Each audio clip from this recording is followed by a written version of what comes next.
What's up you guys, and welcome back to the Prime Vanguard channel. Today I'm going to be doing a deck profile on my Kagero Guard Restrict deck profile for the current meta of VPremium. If you guys enjoy seeing deck profiles like these that I post on my channel, do not forget to comment, like, and subscribe. Also, don't forget to share this video with anybody who's interested in playing a new sort of Kagero deck that we're going to be delving into today. Alright you guys, so to get started off with this, I'm playing 4 copies of Dual Axe Arch Dragon. So Dual Axe Arch Dragon, if you guys do not know what this card is, I don't blame you, it's never seen play in a long time. It is a VPremium promo with the following skill. It is act on the Vanguard circle, you counterblast 1, you ditch a card from your hand, and you retire all of the rear guards in your opponent's back row. And until the end of the turn, when your opponent would call a card from hand to Guardian Circle, he or she must call 2 or more cards at the same time. This skill is actually very powerful. This essentially is a guard break skill that, or guard break, guard restrict, or whatever sort of anti-defensive skill you want to call it, that lasts until the end of the turn. So with some of the new support that we have in the deck that allows rewrite to our Vanguard and extra critical pressure, as well as the fact that Force 2 now exists. Well, it's been existing for the last year, but the fact that we have all these additional markers and other skills we can take advantage with this card makes this card so much better. Before the addition of this and his previous list, I think that this is something the deck was missing, because while the nature of this card is very aggressive, as you are blowing up your opponent's entire back row, you are making them use 2 or more cards to block at least 3 attacks in the turn, because Kagero is a deck that does about 3 attacks max, then that's taking at least away 6 cards from their hand if they're at 5 damage. Throughout obviously different periods of the game with Force 2, this changes a lot. It means that in your earlier game turns when you have Force 2, this becomes a lot scarier because now your Vanguard's sitting on a critical and they have to guard this at 4 damage versus the 5 damage that you had to do before. So this card becomes a whole lot scarier in the early game or the late game. The consistent retiring of the back row is also a very welcome mechanic of this card, as a lot of decks right now that are doing very well in the VPremium meta, there isn't too many good control decks, so a lot of those decks get to create full boards over time and play with those full boards and make minor changes for whatever those players need. Decks like Luard, Gurgwit, what else is good right now? Jewel Knights. All those decks make really good boards. They can do that consistently well, and there aren't too many good control decks. I think the best one out there right now, I would have to say in my opinion, is Narukami, just because of how consistent Eradicators have become. But thanks to this card, we now can compete and on par with those other cards with the support that we have in Kagero to keep up with those decks. Now moving on to my next grade 3, and the MVP of this deck entirely is 4 copies of Dauntless Drive Dragon. Now this card has basically been the main grade 3 supporting card that has existed in a lot of Kagero decks. It essentially is, you ride it, you get a restanding Vanguard. Once something rides over it, your other card gets all of his skills, and they essentially get a restand and turn 2 normal units into a trigger bonus. This card is amazing in this deck specifically, because remember, our skill of our Dual Axe Arch Dragon is until the end of the turn. So your win game or win condition is that 9 times out of 10, you're gonna ride your Dauntless, ride next turn to your Dual Axe, have a 4 attack Vanguard that has a discard 2 for every single attack until the end of the turn. That is a lot of cards that your opponent will have to drop, and 9 times out of 10 they will drop at least 6 to 8 cards from their hand. And because both of them have the Force marker, you're getting an additional Force 2 on your rear guard circles for at least 2 of your attacks, which means 2 of your attacks are coming with the additional critical, power bonuses from trigger effects, and the 10k bonus if you don't reveal trigger effects, and the other skills that those units have to make them aggressive on their own. The synergy with Dual Axe Arch Dragon is amazing. I think that this deck takes advantage of this card the most, because obviously Dual Axe Arch Dragon skills until the end of the turn. So therefore, having this card to facilitate and make our grade 3 turns on our turn 4 a lot more aggressive is extremely necessary. This is a max 4 if you want to play this deck. And then to wrap up for the units, we play the best guard restrict card in Kagero, which is 2 copies of Dragonic Waterfall. Now in this deck, guard restricting and preventing our opponent from using certain cards to guard is how we want to win our games. We blow up cards, we draw cards, we have multi-attacking Vanguards, and we have Dual Axe who takes 2 cards out. We've got Dauntless for the re-ride, and then we have Dragonic Waterfall, who, if the game gets late to a point, or if we see an opportunity set up for this card, we take it. So Dauntless Drive Dragon in 9 times out of 10 of your games is going to be the is always your first grade 3 ride. You want to ride this card first. So depending on how the turn goes from your Dauntless turn to your next turn, you can go one of two ways. You can go into your Dual Axe to do more of a push turn to drain your opponent's resources, control the board, versus setting up for if your Dauntless Dragon turn was very aggressive and you saw a lot of crits and your opponent couldn't defend as much, you can set up for your Dragonic Waterfall and then win the game there. You'll have 2 Vanguard attacks, and on that last Vanguard swing, you're gonna use your Waterfall skill to Soul Blast to grade 3 and turn it into a 10k bonus with a +1 critical, and your opponent cannot guard with Sentinels. So taking advantage of guard restricting in all forms for this deck is amazing. I think that Waterfall was a late addition to the deck. I wasn't expecting to play it, but it has been an amazing finisher for Kagero. Moving on to my next grade 3, I play 1 copy of Ingenious Tactics books of Strong Arming. So in this deck, you do not utilize any soul at all for your skills. You do utilize Counterblast, but you have main form and counter charge that is reliable so that you can activate this. Strong Armings, I had an open space for it. I think that any deck can take advantage of this card. Is really good. This deck does utilize a lot of hand. We do play extra draw triggers in this deck to make up for that. So having any way to get back our resources to our hand is really helpful.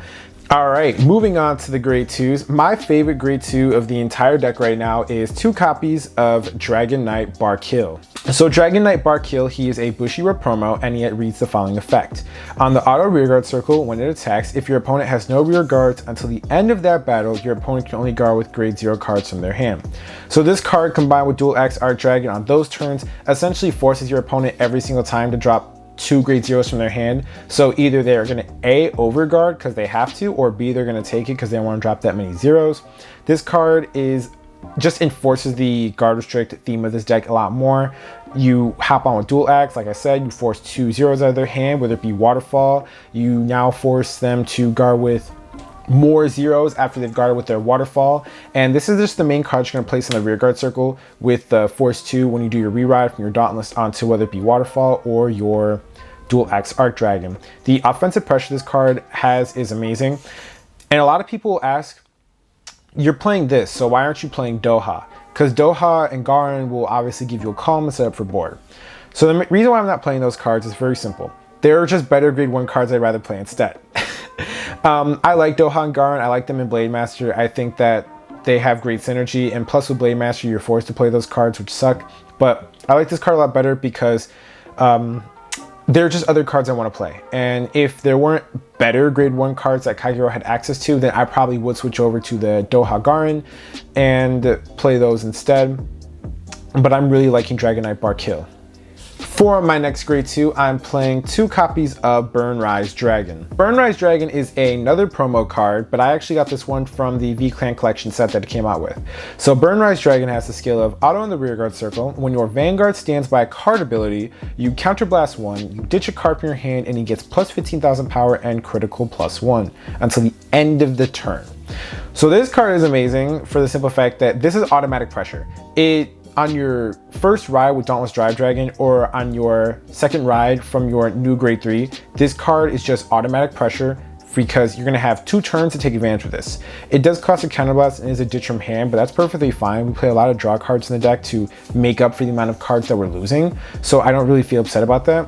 Plus, this deck by nature is very aggressive. You are going your Dauntless turn. When I do the deck showcase, I'll show you what I mean when I play very aggressively with this deck, because to really take advantage of those guard restricting skills that your Dauntless Dragon will apply with your Dual Axe Arch Dragon and your Dragonic Waterfall, you need to be aggressive in the early game, at least guaranteeing 2 damage before they get to their grade 3 turn when you're going first. And then when you're going second, obviously things will they play out differently, but depending on the matchup, you just want to make sure you can really solidify the 2 points of damage you get in before then, so that this way, when you go into cards like this with your Burnrise Dragon on your Force 2 markers with your other rear guard and your Vanguard with the guard restrict, it's really scary, and it's going to be very difficult for your opponent to block that. For my next grade 2, I'm playing 3 copies of Torridcannon Dragon. So as I've stated in this deck, we don't really draw a lot of cards, and our Dual Axe Arch Dragon only gets rid of the back row cards. So in case our opponent has front row units that we need to pop and target and get rid of, this is one of the cards that helps us do that. It's just a resource piece to help us manage our hand and have more board control. And finally, for my last grade 2, I'm playing 4 copies of Break Breath Dragon. Break Breath Dragon is just essentially an upstart goblin for Kagero. It's good when you ride it, and it's good on the rearguard circle in case you're not seeing the pieces that you need. That's really the only purpose this card serves. I didn't want to play, what's it called? I did not want to play Berserk Dragon because I wanted to save the soul for my 1 copy of Strong Arming, because I felt like in the late game, if you search out Strong Arming, you have it, it's just a lot better, and you need at least the 1 soul for your waterfall in case you have to go that route either. Moving on to my grade 1s. So to start off with, I played 2 copies of Sabel Dragonwet. So I'm playing 2 copies of Sabel Dragonwet because, again, this is an upstart goblin card for your Kagero deck. There are very key pieces you want to see, and when you finally get to your Dual Axe turn, your waterfall turn, you're going to need different pieces depending on which grade 3 you ride after your Dauntless. So having cards that essentially filter out through the deck more and draw you more cards to get those pieces are a lot better. I'm not playing He Shot in this slot anymore because, again, I wanted to make space for the book. I felt like I really do solidify that. I feel like when you find book and you activate it and you play it, it's just that much stronger on your grade 3 turns than He Shot and Berserk Dragonwoods for their 1 card draw. Plus, He Shot, the problem with that card is that your Dual Axe already blows up the back row, so you're really just playing essentially a Counterblast 1, Soul Blast 1, draw card, whereas this card is free, and if you see him on your going 2nd turn, he applies more pressure there when he's your first ride target. And then moving on to my grade 1s, and this is surprisingly the MVP of my grade 1s, it is 3 copies of Lizard Soldier Raopia. I know that there's a lot of Kagero players probably going to be in the chat, or anybody who says anything that's like, Raopia, why the hell are you playing that? And it's very simple. I am playing Raopia in this deck because we finally have a reason to play Raopia in this deck. I've always wanted to take advantage of this card. I think that it easily in Kagero, especially in depending on different matchups, this card becoming a 33k booster, or at least in my experience, always over 15k booster, is amazing. This card makes it goes behind your Vanguard, and it makes your waterfall scary. It makes your rearguard Burnrise scary. It makes any attack you have on Force 2 actually scary. Because before, when I was playing a bunch of different grade 1s, I played literally like a bunch of different grade 1s. I played He Shot. I played the grade 1 that has the 2-card guard restrict on its own because my idea was like on your Dauntless turns, when you go first, your opponent's not going to call anything because they don't want to get blown up, so it's not going to be scary. What else was there? I just literally played like whatever was good Kagero had for grade 1s, and nothing really kind of fit. And I didn't want to play more of more Sables because I was like, that doesn't feel good either. So I switched over to Raopia. It gets really big. It makes your Dual Axe scary. Like I said, it makes everything scary because since we're going Force 2 in this deck as our main force marker, we need power to match the critical pressure that we have. This way our attacks matter and they're not as easy to block, even with the 2-card guard restrict. For our next grade 1, we play 4 copies of Flame of Hope Aermo. So this was the countercharging card I mentioned for the deck. Like I said, our deck is very clear on what it wants to do. Our Dual Axe blows stuff up. So this will essentially refund the cost of your Dual Axe Arch Dragon entirely for the discard, the counterblast, and the blowing stuff up. It's also a really good booster. So this card is another one of the cards like Raopia that makes your rearguard attacks scary, as it helps them reach over magic numbers against your opponent. And then finally, for my last grade 1, I'm playing 1 copy of Lava Flow Dragon. So I play a variety of grade 3s in the deck. I play Waterfall, I play Dauntless, I play Dual Axe, I play the Strong Arming book. So being able to fetch out for any of my grade 3 pieces that I need from the deck throughout any period in the game is extremely helpful. Now for my triggers, which I'm going to showcase all at once. I am playing 6 critical triggers, which is 2 copies of Dragonic Dragon Mage Rakshasa, 4 copies of Embodiment of Spear Tahr, 2 copies of Red Gem Carbuncle, and 4 copies of Wyvern Guard Barri. And then finally, for my heal triggers, I'm playing 4 copies of Dragon Dancer Nastasha. And finally, for my starter, I'm playing 1 copy of Lizard Soldier Conroe. Alright you guys, so that is it for today's deck profile. Make sure to tell me what your thoughts are in the comment section below. If you liked today's video, go ahead and give it a thumbs up. It really does help the channel. And tell me what your thoughts are on my Kagero Guard Restrict deck profile. This is my final thoughts on this deck, is that this is a deck that I really have enjoyed playing. It does catch a lot of people off guard because, again, Dual Axe Arch Dragon, it came out and it didn't do anything. So now that they're seeing someone who's actually taking this card, taking advantage of it, and playing against their opponent with it, they have to adapt and change their playstyle to fit what this card does.